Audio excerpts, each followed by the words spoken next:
BSY Shobha Karandlaje ಪ್ರಚಾರವನ್ನು ಮಾಡ್ತಾ ಇದ್ದಾರೆ. ಕೆಆರ್ಪೇಟೆಯ ಸಮಾವೇಶದಲ್ಲಿ ಎಚ್ಡಿಕೆ ಕಣ್ಣೀರನ್ನ ಹಾಕಿದ್ದಾರೆ. ಹಿರೇಕೆರೂರಲ್ಲಿ ಸಿದ್ದರಾಮಯ್ಯ ಭರ್ಜರಿ ರ್ಯಾಲಿ ಸಭೆಗೆ ಸಿದ್ಧತೆಯನ್ನ ಮಾಡಿಕೊಳ್ಳಲಾಗ್ತಾ ಇದೆ. ಈ ರೀತಿಯಾಗಿ ಮೂರೂ ಪಕ್ಷಗಳು ಕೂಡ ಅಬ್ಬರದ ಪ್ರಚಾರವನ್ನ ಮಾಡ್ತಾ ಇರುವಂತದ್ದು.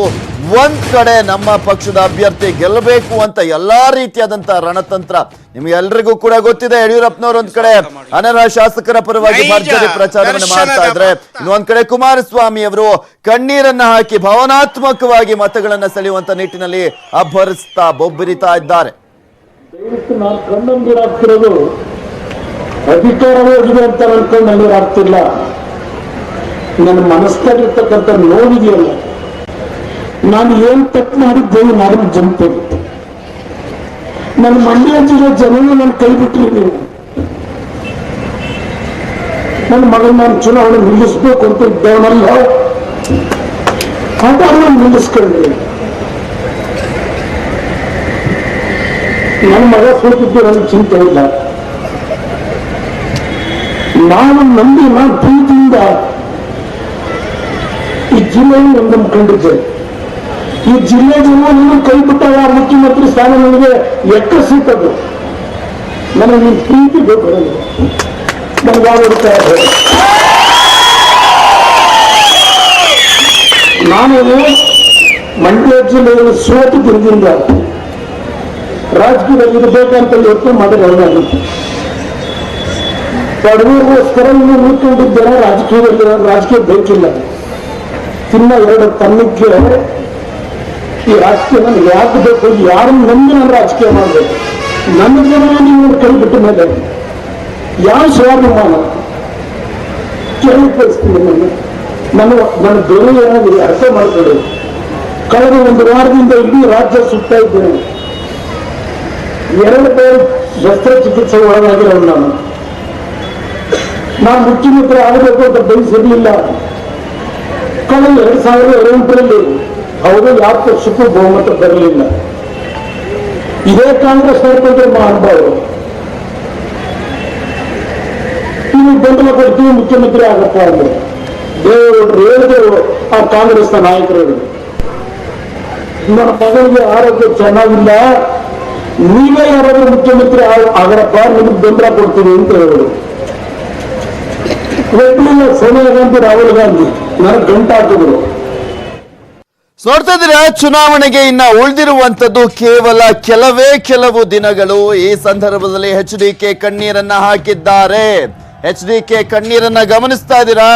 ಮೈತ್ರಿ ಸರ್ಕಾರದ ವಿಚಾರವನ್ನ ಇಟ್ಕೊಂಡು ಮಾತಾಡ್ತಾ ಇದ್ದಾರೆ. ಇನ್ನೂ ಒಂದ್ ಕಡೆ ತನ್ನ ಮಗನ ಸೋಲು, ಮಂಡ್ಯದಲ್ಲಿ ಸೋಲಿನ ವಿಚಾರಕ್ಕೆ ಸಂಬಂಧಪಟ್ಟಂತೆ ಕಣ್ಣೀರನ್ನ ಹಾಕ್ತಾ ಇದ್ದಾರೆ. ಭಾವನಾತ್ಮಕವಾಗಿ ಕುಮಾರಸ್ವಾಮಿ ಅವರು ಮಾತನಾಡ್ತಾ ಇರುವಂತದ್ದು ಎಲ್ಲಿ ಅಂದ್ರೆ ಕೆಆರ್ಪೇಟೆ ಕ್ಷೇತ್ರದಲ್ಲಿ ಕುಮಾರಸ್ವಾಮಿ ಅವರು ಕಣ್ಣೀರನ್ನ ಹಾಕ್ತಾ ಮಾತಾಡ್ತಾ ಇದ್ದಾರೆ. ಅಲ್ಲಿ ಕೆಲವೊಂದು ವಿಚಾರಗಳನ್ನ ಕೂಡ ಪ್ರಸ್ತಾಪ ಮಾಡ್ತಾ ಇದ್ದಾರೆ.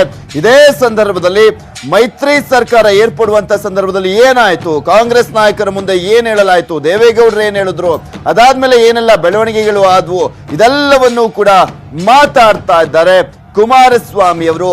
ಮತ್ತೊಮ್ಮೆ ಎಲೆಕ್ಷನ್ ಟೈಮ್ ನಲ್ಲಿ ಈಗ ಕುಮಾರಸ್ವಾಮಿ ಅವರು ಕಣ್ಣೀರನ್ನ ಹಾಕಿದ್ದಾರೆ. ದಯವಿಟ್ಟು ನಾನು ಕಣ್ಣಂದಿರಾಗ್ತಿರೋದು ಅಧಿಕಾರವೇ ಇದೆ ಅಂತ ಅನ್ಕೊಂಡು ನನಗೆ ಆಗ್ತಿಲ್ಲ. ನನ್ನ ಮನಸ್ಸಾಗಿರ್ತಕ್ಕಂಥ ನೋವಿದೆಯಲ್ಲ, ನಾನು ಏನ್ ತಪ್ಪು ಮಾಡಿದ್ದೇನೆ ನಾನು ಜನತೆ, ನನ್ನ ಮಂಡ್ಯ ಜಿಲ್ಲೆ ಜನನೇ ನನ್ನ ಕೈ ಬಿಟ್ರಿ ನೀವು. ನನ್ನ ಮಗನ ನಾನು ಚುನಾವಣೆ ನಿಲ್ಲಿಸ್ಬೇಕು ಅಂತ ಇದ್ದವನಲ್ಲ, ಹಾಗಾಗಿ ನಿಲ್ಲಿಸ್ಕೊಂಡ್ರಿ. ನನ್ನ ಮಗ ಸೋತಿದ್ದು ನನಗೆ ಚಿಂತೆ ಇಲ್ಲ. ನಾನು ನಂಬಿ ನಾನು ಪ್ರೀತಿಯಿಂದ ಈ ಜಿಲ್ಲೆಯನ್ನು ನಂಬಿಕೊಂಡಿದ್ದೆ. ಈ ಜಿಲ್ಲೆ ಜನ ನೀನು ಕೈ ಬಿಟ್ಟಾಗ ಮುಖ್ಯಮಂತ್ರಿ ಸ್ಥಾನ ನನಗೆ ಎಕ್ಕ ಸಿಕ್ಕದು. ನನಗೆ ನೀನು ಪ್ರೀತಿ ಬೇಕು, ನನಗಾಗುತ್ತಾ ಇದೆ. ನಾನು ಮಂಡ್ಯ ಜಿಲ್ಲೆಯಲ್ಲಿ ಸೋತು ದಿನದಿಂದ ರಾಜಕೀಯದಲ್ಲಿ ಇರಬೇಕಂತ ಯೋಚನೆ ಮಾಡಿರೋದು. ಬಡವರಿಗೋಸ್ಕರ ನೀವು ಉಳ್ಕೊಂಡಿದ್ದೀರ ರಾಜಕೀಯದಲ್ಲಿ. ರಾಜಕೀಯ ಬೇಕಿಲ್ಲ. ತಿನ್ನ ಎರಡು ತನ್ನಕ್ಕೆ ಈ ರಾಜಕೀಯ ನನಗೆ ಯಾಕೆ ಬೇಕು, ಯಾರನ್ನು ನಂಬಿ ನಾನು ರಾಜಕೀಯ ಮಾಡಬೇಕು? ನನ್ನ ಜನ ನೀವು ಕೈ ಬಿಟ್ಟ ಮೇಲೆ ಯಾವ ಸ್ವಾಭಿಮಾನ ಕೇಳಿ ಬಯಸ್ತೀನಿ. ನನ್ನ ಧ್ವನಿ ಏನಾಗಿದೆ ಅರ್ಥ ಮಾಡ್ಕೊಳ್ಳಿ. ಕಳೆದ ಒಂದು ವಾರದಿಂದ ಇಡೀ ರಾಜ್ಯ ಸುತ್ತಾ ಇದ್ದೇನೆ. 2 ಬಾರಿ ಶಸ್ತ್ರಚಿಕಿತ್ಸೆ ಒಳಗಾಗಿರೋದು ನಾನು ಮುಖ್ಯಮಂತ್ರಿ ಆಗಬೇಕು ಅಂತ ಬಯಸಿರ್ಲಿಲ್ಲ. ಕಳೆದ 2008ರಲ್ಲಿ ಅವರು ಯಾವ ಪಕ್ಷಕ್ಕೂ ಬಹುಮತ ಬರಲಿಲ್ಲ. ಇದೇ ಕಾಂಗ್ರೆಸ್ ಬಂದ್ರೆ ಮಹಾನುಭಾವರು ನೀವು ಬೆಂಬಲ ಕೊಡ್ತೀವಿ ಮುಖ್ಯಮಂತ್ರಿ ಆಗಪ್ಪ ಅಂದ್ರೆ ದೇವೇಗೌಡರು ಹೇಳಿದ್ರು. ಆ ಕಾಂಗ್ರೆಸ್ನ ನಾಯಕರು ನನ್ನ ಮಗನಿಗೆ ಆರೋಗ್ಯ ಚೆನ್ನಾಗಿಲ್ಲ, ನೀವೇ ಯಾರಾದ್ರೂ ಮುಖ್ಯಮಂತ್ರಿ ಆಗರಪ್ಪ, ನಿಮಗೆ ಬೆಂಬಲ ಕೊಡ್ತೀವಿ ಅಂತ ಹೇಳಿದ್ರು. ಒಪ್ಪಲಿಲ್ಲ ಸೋನಿಯಾ ಗಾಂಧಿ, ರಾಹುಲ್ ಗಾಂಧಿ ನನಗೆ ಗಂಟು ಹಾಕಿದ್ರು. ದಯವಿಟ್ಟು ನಾನು ಕಣ್ಣಲ್ಲಿ ನೀರು ಹಾಕ್ತಿರೋದು ಅಧಿಕಾರ ಹೋಗಿದೆ ಅಂತ ನನ್ನ ಕಣ್ಣಲ್ಲಿ ನೀರು ಹಾಕ್ತಿಲ್ಲ. ನನ್ನ ಮನಸ್ಸಿನಲ್ಲಿರ್ತಕ್ಕಂಥ ನೋವಿದೆಯಲ್ಲ, ನಾನು ಏನ್ ತಪ್ಪು ಮಾಡಿದ್ದೇನೆ ನಾನು ಜನತೆ, ನನ್ನ ಮಂಡ್ಯ ಜಿಲ್ಲೆ ಜನರು ನನ್ನ ಕೈ ಬಿಟ್ಟರೆ ನೀವು ನನ್ನ ಮಗನ ನಾನು ಚುನಾವಣೆ ನಿಲ್ಲಿಸ್ಬೇಕು ಅಂತ ಇದ್ದವನಲ್ಲ, ಅದನ್ನು ನಿಲ್ಲಿಸ್ಕೊಂಡ್ರಿ. ನನ್ನ ಮಗ ಸೋತಿದ್ದು ನನಗೆ ಚಿಂತೆ ಇಲ್ಲ. ನಾನು ನಂಬಿ ನಾನು ಪ್ರೀತಿಯಿಂದ